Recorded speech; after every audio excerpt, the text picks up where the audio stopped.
Warming up exercises and the English workshop of the poem Silver by Walter Delamere.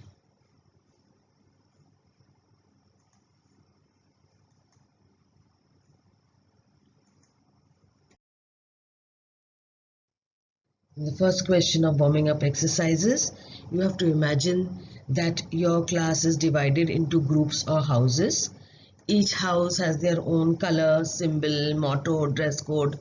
Okay, and so you have to work out details for every set that you name. Okay, some of the suggestions given are the trees like neem, banyan, gulmohar, and given was steel, copper, silver, and gold. Okay, so if you want, you can have under the group called neem the main flower called the rose, the star or galaxy you'd like to be associated with, the Orion, and the season for neem will be monsoons. Similarly, you have all the things that this group wants to name as theirs, their main flower, their galaxy, okay, their main season, and the metal that they want to be associated with. So everything that they do will be related to these things. Now I have put down the names of the galaxies, the flowers, and the seasons.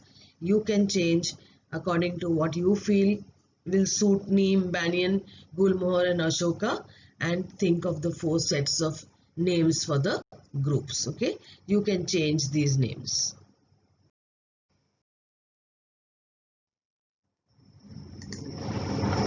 The next question, you have to read the lines of the following poem. Then guess and fill in suitable words to make the lines rhyme. Rhyme meaning sound similar. So you have the poem given to you, Golden Glow. The entire poem has been given to you except the last word of every line. Now that last word will make your rhyme scheme or your rhyming words or your similar sounding words. So let us see.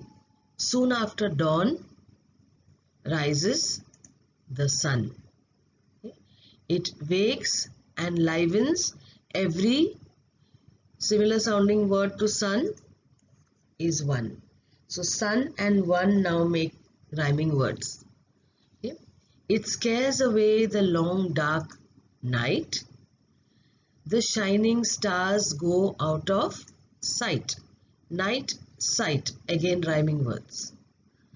From tree to tree birds flit and shriek, searching for food with a sharp beak. The buds that open now show their face. As flowers they dance with beauty and grace. Again, shriek, beak, face, grace. Okay, you can't just put any rhyming words here. They should also, fit in with the meaning of the line. The hill slope wears a grassy green look. The curved sparkling river, its gold brook. Brook meaning a small stream. The cock then crows to give a loud bawl.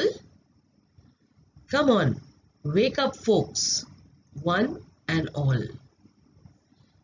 I then wake up, good morning to you.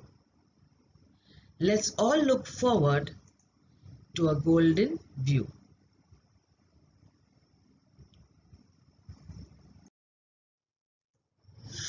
The English workshop. The first question, if you were asked to draw a detailed picture of the scene described in the poem. Now the poem is Silver. Then what objects, animals and natural features will you show in the picture? So you have to make a list. Now in the poem Silver, there was this, the objects used were the windows, the thatched roofs, they had fish, doves, and the mouse scampering by. So if you seen a picture like this of the silver moon, and if you had to write the poem, what would you want to put in that poem? So I made a list. I would like some things to be, mentioned in a poem which is written about the night time and about the moon. Okay, now you use your imagination and creativity to make your own list. I would like trees, as is also shown in the picture in the poem Silver. A pond, that is a small body of water. An owl, because an owl is a nocturnal or a nightly creature. Clouds, I love seeing the clouds and the moon going inside out. It looks like the moon is moving through the clouds. The city at night, how would the city look completely bathed in moonlight? Foxes, also nightly or nocturnal creatures. Bats, nightly creatures. And the last one I would love to see is the fireflies, the creatures who glow in the dark. So I would love to see, I know how they glow in the dark, but I would love to see how they glow under the silvery light of the moon. So now you can make your own list of the creatures or the things that you need or you would like to see in a poem.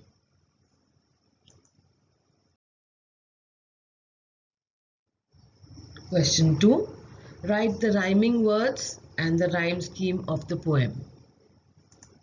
Rhyming words, similar sounding words are moonshone, sees trees, catch tatch, log dog, peep sleep, etc. All 14 lines have 7 pairs of rhyming words. The rhyme scheme, A, B, B, C, C, etc. and goes on, because the poem Silver is made up of groups of 2 lines or couplets forming a sonnet of 14 lines. Next question. Underline the word silver or silvery in the poem. In which lines do they occur and what pattern does it show? Now, the word silver occurs in every alternate line, every second line of the poem. It is used to portray or to show the color of different creatures and objects under the silvery light of the moon.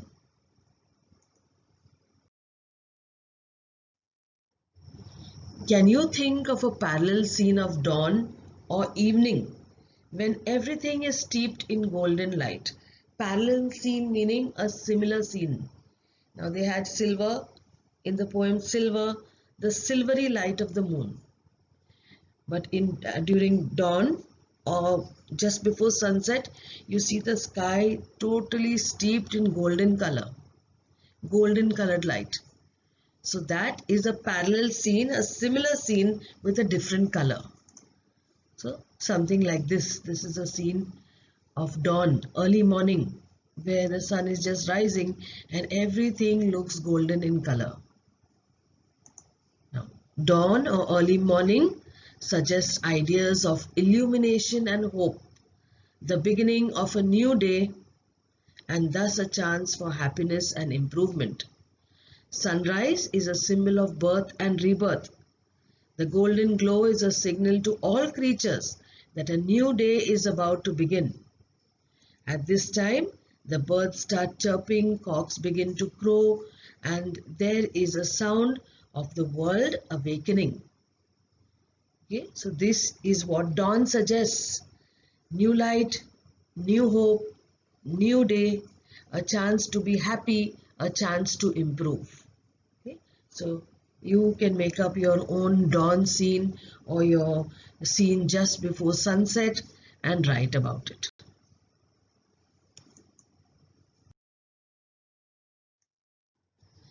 Now, the same landscape appears different at different times.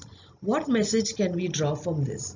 Now, they are referring to the landscape of the countryside in the night, where the countryside is normal in colors of green and brown and different colors of the birds and animals. But in the night, everything turns to silvery. Everything becomes so magically different. So what message can we draw from this? Now, each landscape which you look at below here, similar landscape of trees and the sky. But look how It looks early in the morning, at midday or the afternoon, and at night. So three different types of views of the similar thing, of the same thing. So each landscape looks different during different times of the day. And the message that we can draw from this is the difference in perception. Perception meaning how we look at it. Now, looking at things with different perceptions opens up new dimensions. It opens up new ways of thinking, new ways of doing things. Life always has happiness, sadness, and difficulties. I cannot say I want to be happy all the while. And it depends on how I look at a situation and then deal with it. Now I am looking at these three pictures: morning, midday, and night. Each one is different, but it is the same thing. Similarly, when there is a problem in life, it depends on how I perceive or see it. I might feel like, oh, it's too much for me to handle.